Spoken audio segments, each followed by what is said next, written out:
go again. Howdy doody, Doc. How are you this week? What a good week it's been. Oh, man. It's Friday.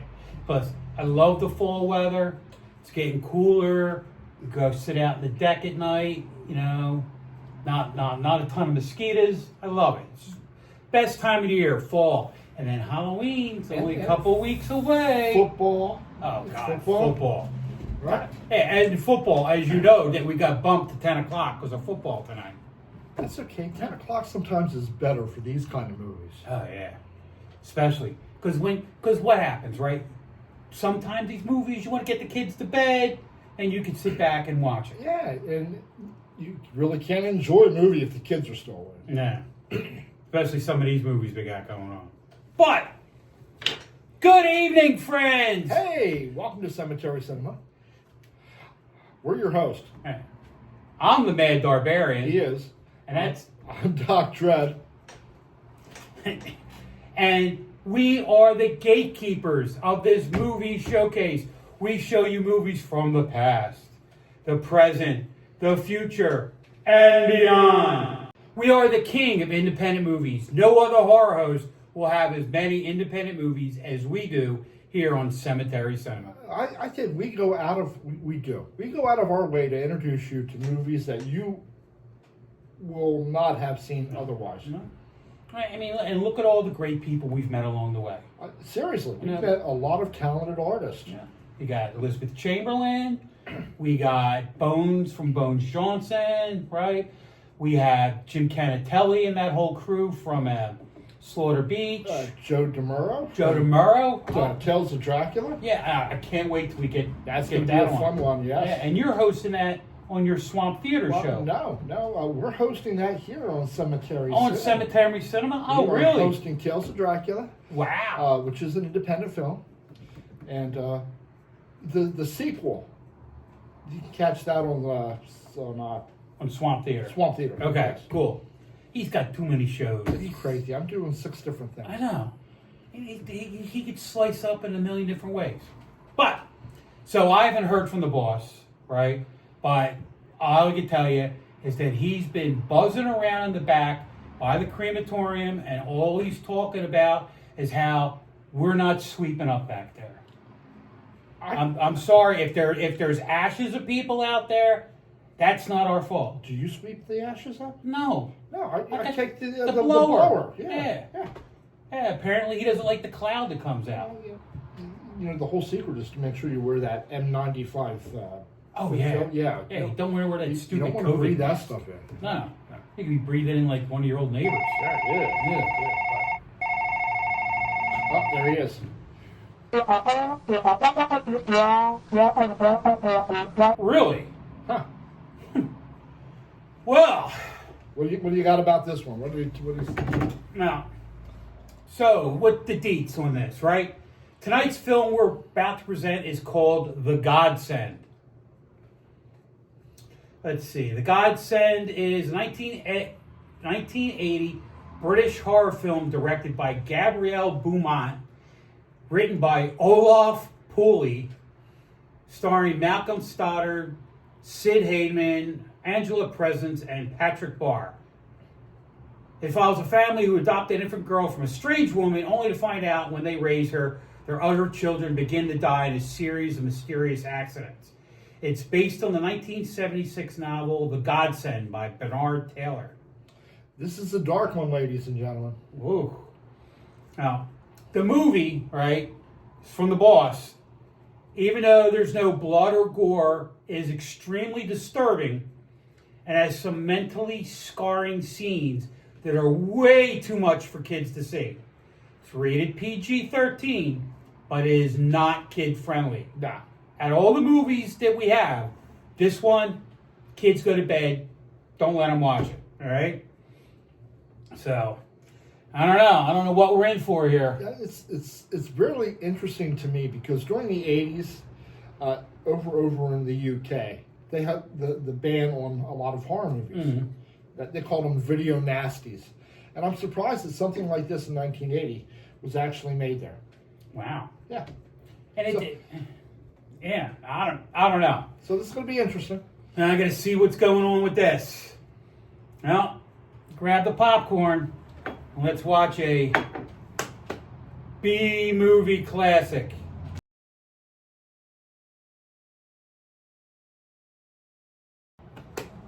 And we're back. So, mom and the kids go out for a walk. They meet this lady, right? She goes back to their house because she's not feeling good, right? And then next thing they know, they're trying to get rid of her. And then she has a baby. And then she leaves and dumps the baby with them. Okay. And they adopt the baby like it's nothing. Let's add another one to the family. You know, no good things start like this ever, especially in a horror movie. Oh my God! That's yes. Oh my God! So, what are the details here? So we got the director, Gabrielle Amanda Beaumont, was the first woman to make a groundbreaking impact in Hollywood as a prolific director of episodic primetime TV. All right. She worked on popular shows from the 70s and 80s, MASH, Dynasty, Cagney Lacey, Hill Street Blues, Miami Vice, LA Law, Dr. Quinn. I love Dr. Quinn. I didn't like the show, I just liked her. She also became the first female director in charge of Star Trek episodes. Wow. Star Trek. She was on The New Generation, right? Where she did Booby Trap and Face of the Enemy. Oh, wow. Those were like some of the better ones of the series. And then she did Star Trek Deep Space Nine and Voyager. All right. So, the director got some credits. Okay. The writer, Olaf Pooley, which I love that name. Olaf. He's only one of 25 actors who have speaking roles in Star Trek and Doctor Who. He played a professional... He played a director in The Inferno, episode 1. He played a cleric in Blink of an Eye. And then he also wrote several episodes of Voyager and Doctor Who, along with episodes of Beastmaster.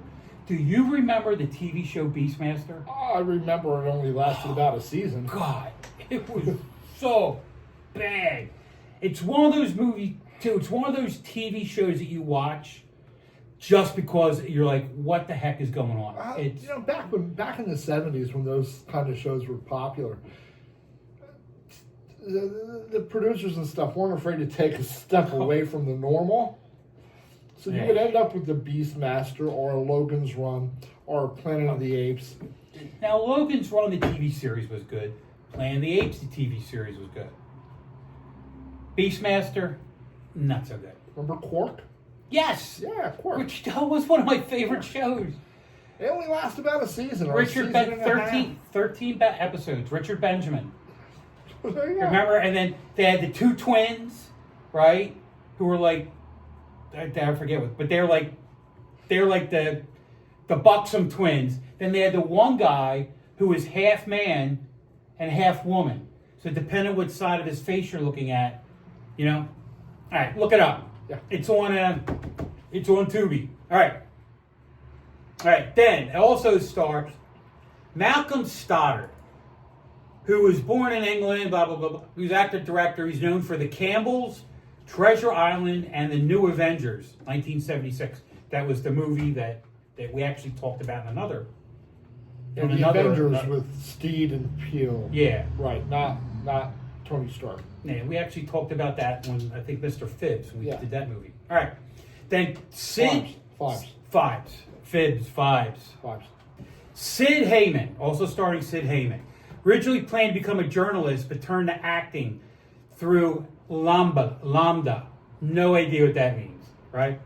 He took various jobs to pay fees, right? Worked as a rep in Liverpool, Folkestone, and she was a mermaid in London before getting a big break on TV in Manhunt. Now, I liked Manhunt, all right? But then she was in a bunch of movies, The Wednesday Play, Love Story, all right? The Lotus Eaters, Persuaders, Crime of Passion, Two Ronnies, and then she was in Guns Before Butter. I assume that's a Western. All right. Okay. And The Little Witch, The little girl. Yeah. You know, I love kids, right? This girl brought out emotion in me that I cannot stand her. Right? This movie bothered me, all right? But her name was Wilhelmina. Try that again. Wilhelmina. And the little witch, Wilhelmina Green, is known for The Godsend. She was also in Hammer, House of Horror, and Fanny by Gaslight in 1981. And then she stopped her acting career after that. I'm glad. And well, no, I'm not glad, because she was really good in that part. Well, Horror House of Horror put out some really quality episodes. Oh God, yeah. Oh man. I wish that was something that they pick up on one of the rerun channels. It was a fun an anthology show. Yes. Along the lines of like Night Gallery or Thriller with Boris Karloff, but British. So John, boss, if you happen to see that out there, that would be a good lead-in to our show when there's not football. Just saying. All right. Well, that's everybody in there. Okay. Here we Let's go back.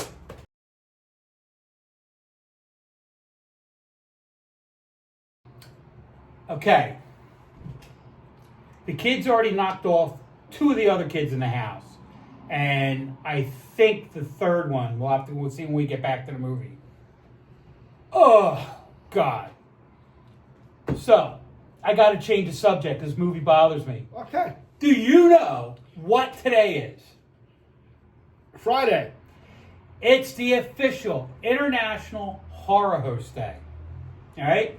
This day was declared in New York City in honor of Zachary. So if you remember Zachary... Oh, he is the great-grandfather of all of us hosts. Exactly. And he was in Philadelphia first as... Roland. All right? So, and it's a day the world remembers and honors all of us who host horror movies, right? And for all of you out there, right, so we asked a bunch of our horror host friends. We have friends? Well, you do. They know him. I'm just his sidekick, right? But we asked them about what was their inspiration, what got them into this. So, let's see who we got first. We got... All right. So, we have Terry Mount. Terry from That's Terrific. She makes these wonderful horror-themed shirts and messenger bags, and she goes to all the conventions. Right.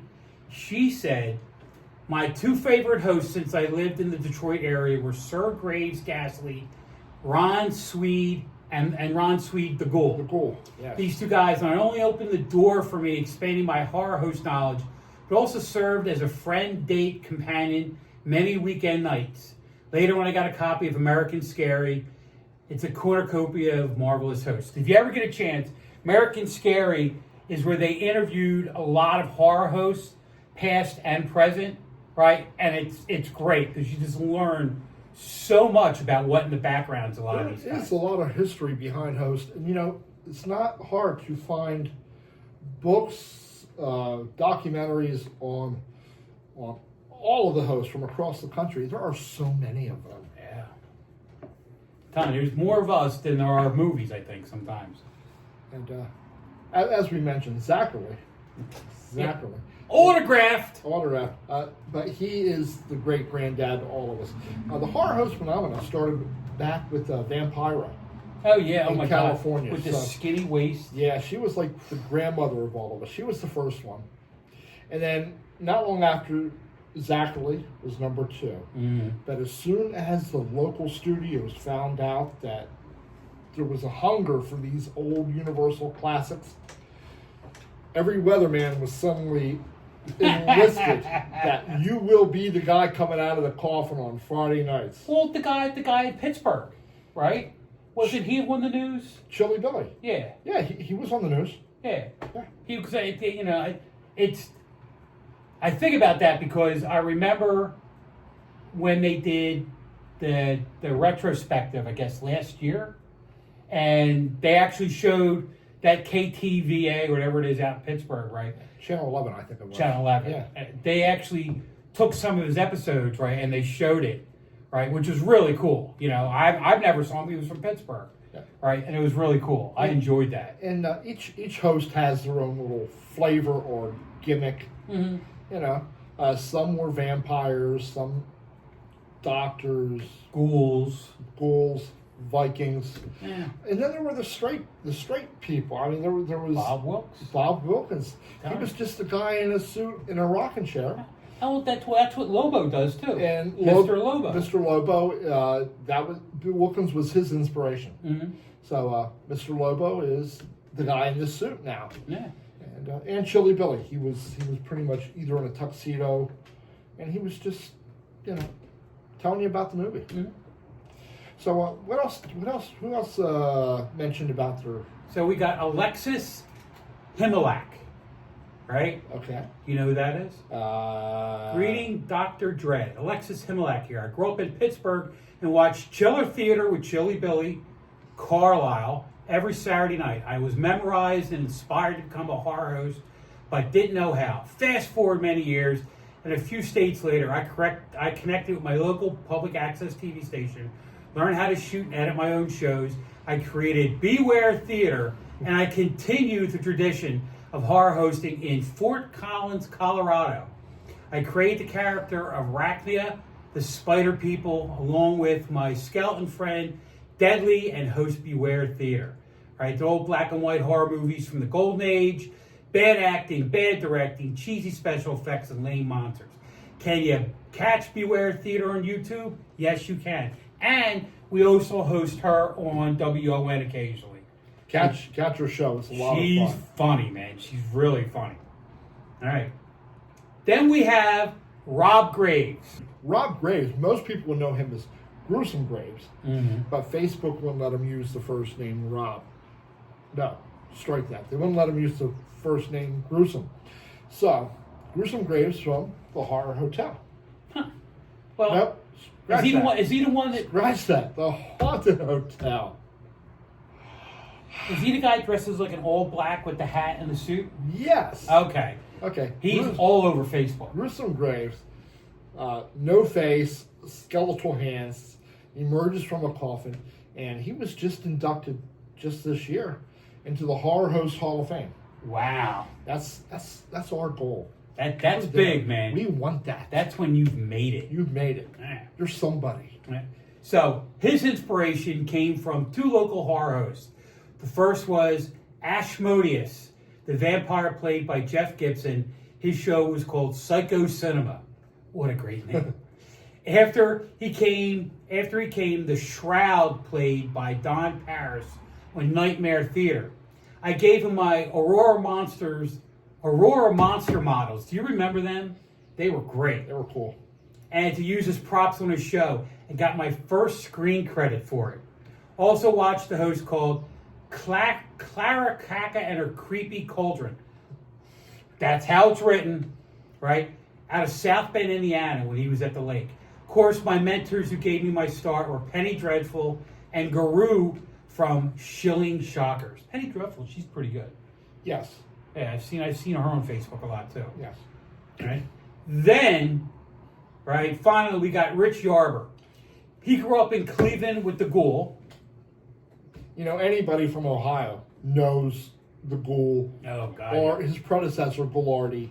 And they were a huge influence on a lot of current horror hosts.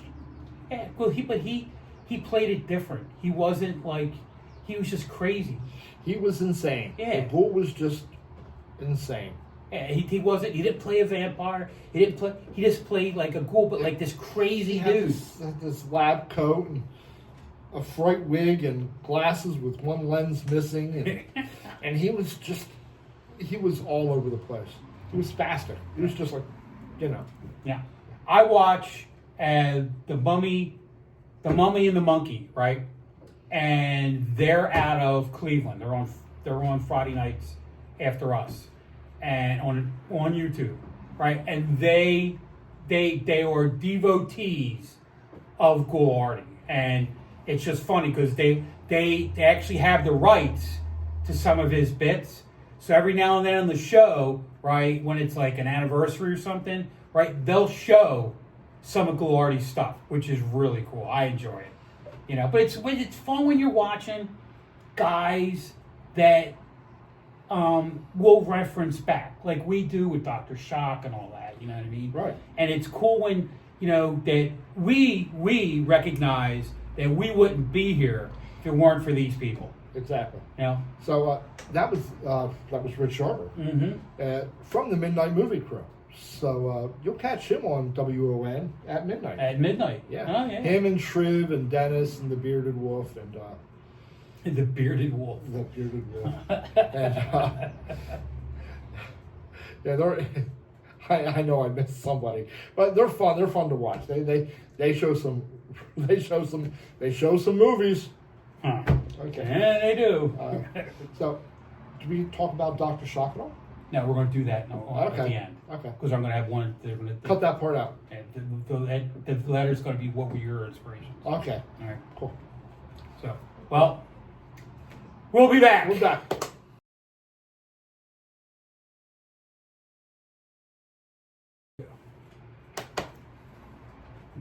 So how about that? Well, we got through it.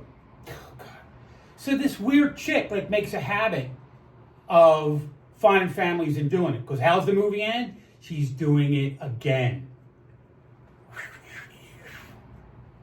Wow. Not a fan of the theme, right? But it was actually a pretty good movie. It was dark. It was disturbing, and it made you think. It did exactly what it intended to do. There you go. Creep me out. Really, I mean that movie creeped me out. Movies that have scary kids in them are, Oh God. Yeah. Hope we don't get any doll movies. Pet Cemetery, yeah, doll movies. Oh God. Doll movies, creepy clowns, and then this, kids killing kids. Not my cup of tea.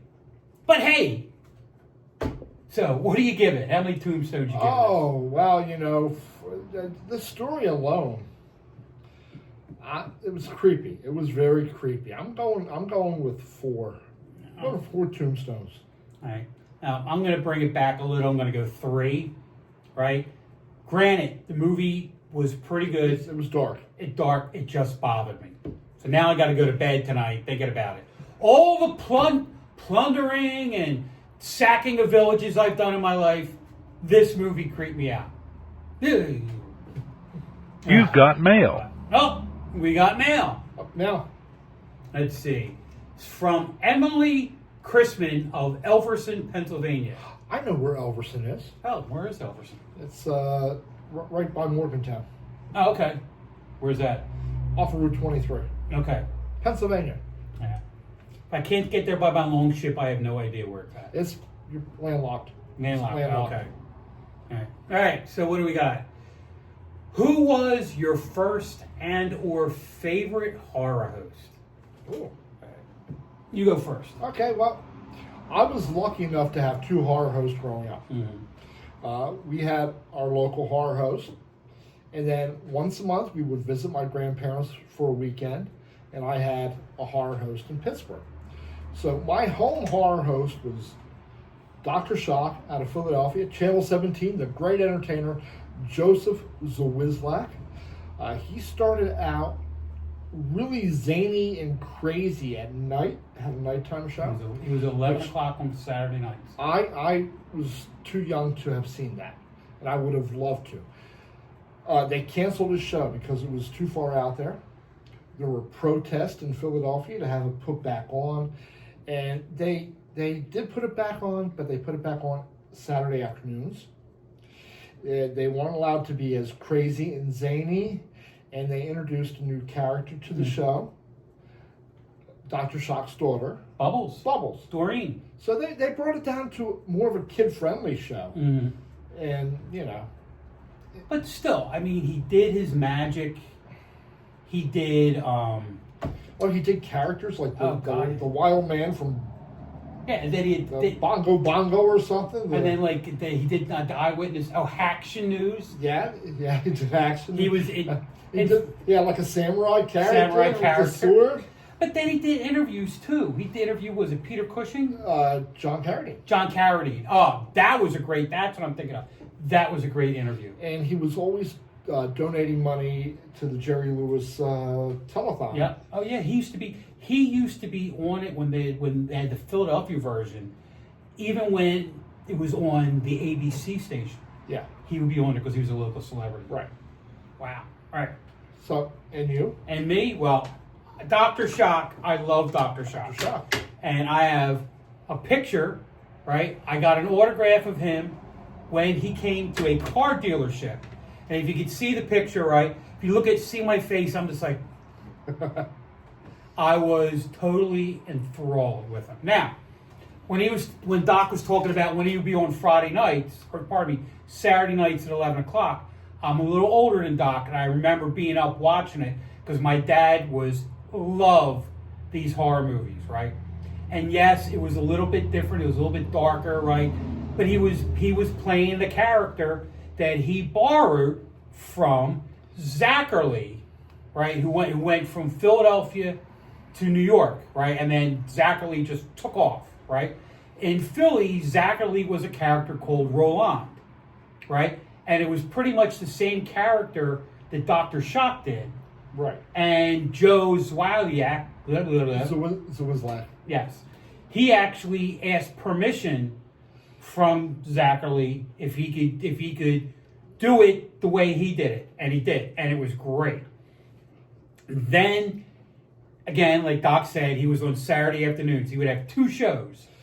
Scream In and Mad Theater. Mad Mad Theater, right? And it was blocked, so it was 4 hours, right? And then in front of it was All-Star Wrestling, right? From the Hamburg Arena and the WWF. Then at the end, right? From the Hamburg Fieldhouse. And then they would have the same WWF wrestling that was filmed at the arena in Philly. And it was hysterical because sometimes they would show different episodes. So you'd have one character who got hurt is going to be out for like a year on the 1 o'clock show, but then he's on the 5 o'clock show after that. It was Dr. Shock. It's Saturday afternoons when it was miserable out was the best thing in the world. Yeah. And then the videotape came out. And my father, the lead Viking, right, he did repo work. And he repoed a Betamax video machine that somebody didn't pay for, right? He paid it off, right? And we would videotape on Betamax, of all things, the Dr. Shock show every week, and we would watch it Saturday nights. I'm jealous. Yeah, and we lost all the tapes. They all got wet. Unfortunately, most of the horror hosts who worked back in that era, they taped over the tapes. Mm. So a lot of that footage is lost. It's lost to time. Yeah. Well, there's rumors that Dr. Shock's brother has a bunch of the tapes, but for some reason, and I don't know if it's true or not, right? But if he does, he's doing a disservice to Philadelphians because I would love. Because the only thing that's out there is the best of. Yeah, the only thing that that you can find, and you can find it on YouTube, is there's a tribute show the best that of, was put together after Dr. Shock had passed away. Joseph Zawizlak had a massive coronary at the age of 42. Yeah. Gone way too young. So talented. And, so talented. And it was a bummer because when he died, I was 16. Okay, and I remember coming home, and my dad said, "Dr. Shock died," just like that. Yeah. And he was visibly upset. Yeah. Right. And I was like, "Wow!" And it was just one of those things that my dad and I would bond. Yeah. Because we had 4 sisters, and trust me, they didn't watch it, and my dad and I would bond and watch it all the time. Yeah. It was the end. It was the end of an era. Yeah. You know, it was part of growing up. Like for me, That was one of my heroes, and suddenly he wasn't on every week anymore. No. But he had 7 episodes that they let run throughout the end of the summer, right? That he produced, you know what I mean? Because, Right. Like us. We like tape us. ahead of time. Yeah. Like right now it's actually December of 24. No, kidding. But, and they played the rest of them, and as they played the rest of them, at the end, right? And I remember this, it said, "God bless Dr. Shock" at the end of every episode, right? Yeah. And the one guy who was his producer, and he would be on the show doing characters, Different right? characters, right? Right. Doctor, it hurts when I do this. And the doctor would say, "Don't do that." Right. He did the a show, like I said, where they remembered him, and he was in tears. Yeah. Man. I'm telling you, it was heartbreaking. But and just I wanted to throw this else out there, right? In Philly, we had a guy. His name was Chief Halftown. Wasn't a horror host, but he was a kids host. Now you have to picture, in Philadelphia, we have a couple little parks. He filmed his show when it was outside, right? In Cobbs Creek Park, right? Which is a park right in the middle of the neighborhood of the city, where he would be chasing down bad guys and all this kind of stuff. And it was hysterical because every now and then you can see a trolley going behind them. It was great. But yeah, so we both love Dr. Shock, right? And Doreen, if you're out there, right? If you ever want to do a spot in our show, please, we'd love to have you on here, But Yeah, your dad meant a lot to us. meant a lot to everybody in Philly. People our age, people that are the Gen X baby boomer crossovers, they were born in the 60s, will remember your dad, and God bless him. Just like it said on the last show, God bless Dr. Shock. Yeah. But, so, anyway, Hey. you want to get a hold of us, right? Just shoot us an email at this email address. Right there. And do you like what we got? You don't like what we got? You have a shorty for our Shorty Fest in November you want to send us, right? Do me a favor, let us know, right? If you're an independent filmmaker and you've got a work completed and you would like to air it on WON out of New York, email us. Email this guy right here. We'll do everything we can to get your show, movie aired. Give us some viewers. Yeah. It's got to be a movie though. No, but then if they have a short, we can throw it in our Shorty Fest. We can put it in a Shorty Fest. Right. Well, I'm talking like, you don't want somebody who's like filming themselves watching television and eating potatoes, No. for 2 hours. Well, that No, would... it got to be a movie. Yeah, right? see, Horror there's movie. horror movies and there's horrible movies. Right. It can't be a horrible movie. Yeah. Yeah. Even though we've shown a few of them. All right. If you want to watch some of the cool stuff we got on WON, just pop by our website or hit us on the Roku, stream it on a budget app, and we're on there. And we have a ton of stuff. We got sports coming out the wazoo. We got Friday Night Football. That's why we're bumped a little bit, right? They have hockey, the Danbury Hat Tricks, and then they have another team from Connecticut called the Wolves, right? And then Monday night, they have high school football. It ton of stuff on here. You guys will not be disappointed. Free entertainment. Oh, God, yeah. It's not costing you anything. Yeah, it's not like HBO. Right. Yeah. So, you want to get a hold of this guy and see what he got going on at Mad Darbarian. He got the post-apocalyptic theater where he reviews movies in his mobile studio. Right, he'll come out of the movies and he'll be there and he'll start filming and he'll give his critique on whatever film he just got done viewing. Yeah. He hangs out with the Delco Horror Haven people and does a lot of interviews with them on the red carpet. He knows celebrities. He's amazing. Nah. I don't know anybody. They know me. That's a problem. All right. Or you can get hold of this guy at hashtag Dr. Dread Reviews. He's got like 8 different shows. 6. All right. 5. 5. He's got Murder Table Monday, which is every Monday at 5 o'clock on Facebook Live, and just sits back and gabs with everybody. It's a good time. You got Swamp Theater, you got Trailer Park, you got Dr. Dread reviews every Friday night. And the obit when I get around to it. And the obit when you get around to it, yeah. Right. I get to wake every when I ever get around to it. Yes. Yeah. Friday nights are late, and now the movie's going to be over at midnight. So, I might not get around to the obit, but... And we'll do it the next day. Right. Yeah. But, and if you guys want to just go out and see some of the stuff we got out for Just Cemetery Cinema, pop over. We have a Facebook page, Instagram page, right? YouTube channel. There's stuff. Basically, what we do is we populate something every day with some of our bits, whether it's just me or just Doc or the both of us, right? We have a lot of recaps of the shows on there. Guys, pop by. You guys will be entertained all week up until Friday when we're on live. Give us a like, give us a subscribe, give us a thumbs up. Because we're needy. Yeah. We weren't hugged enough as children. That's the problem. This doesn't just happen. This is the result of neglect. I blame my parents. Oh, sorry. It's okay, man. It's okay. My therapist tells I hug him, but I can't get my arms around him. don't touch me. Well, Warriors. Hey, patience. You know what? Pleasant dreams. Keep it creepy. And we'll see you next week on Cemetery Cinema. See you.